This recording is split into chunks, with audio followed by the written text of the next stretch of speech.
दोस्तों नमस्कार, मैं केवट पासवान।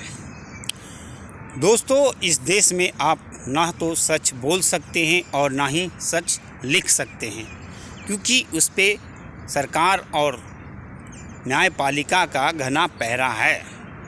दोस्तों, आप लोगों को पिछले दिनों याद होगा कि लोकसभा में राहुल गांधी जी ने जनरल नरवणे जी की किताब लेकर ये देश को बताया था कि कैसे इसमें सच बताया गया कि चाइना भारत के खिलाफ बढ़ रहा, लेकिन सरकार ने इसे सिर से नकार दिया और इस किताब पर भी रोक लगा दी। उसी तरह अभी हाल फिलहाल एनसीईआरटी की किताब में ये बताया गया कि देश में न्यायपालिका में केसों की संख्या बढ़ती जा रही है और भ्रष्टाचार भी बढ़ता जा रहा, जिसके कारण देश के सुप्रीम कोर्ट ने इस चैप्टर पर इस किताब को रोक लगा दिया।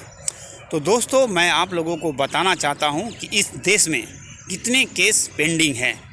दोस्तों, इस देश में सभी अदालतों को मिला दिया जाए तो करीब 5 करोड़ 50 लाख केस पेंडिंग है।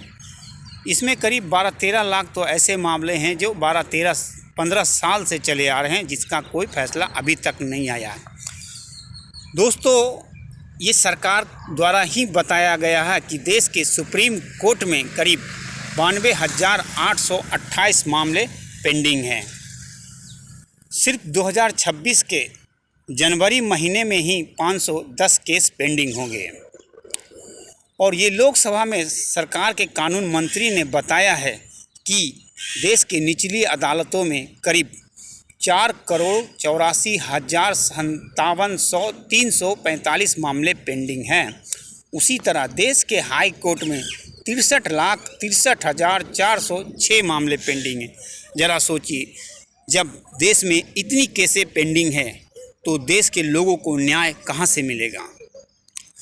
इसके बहुत सारे कारण हो सकते हैं। भ्रष्टाचार हो सकता है, या देश के हाई कोर्टों में प्रशासनिक अधिकारियों की कमी हो सकती है, जजों की कमी हो सकती है, कुछ भी हो सकता है, लेकिन सरकार का ध्यान इस पर नहीं है। तो दोस्तों, एनसीईआरटी की किताब में यही बताया गया था कि देश के अदालतों में केसों की संख्या लगातार बढ़ती जा रही है और भ्रष्टाचार के मामले में बढ़ती जा रही है, लेकिन सुप्रीम कोर्ट इस पे कुछ कर नहीं रहा।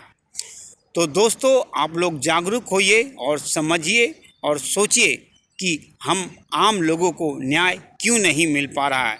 तो दोस्तों, आप लोगों को पता होगा कि हाई कोर्ट के एक जज थे, जस्टिस वर्मा, जो पिछले साल जिनके घरों में आग लगने के कारण अरबों रुपयों की नोटों के बंडल जले हुए मिले थे। तो दोस्तों, ये बंडल नोटों के कहाँ से आए हैं?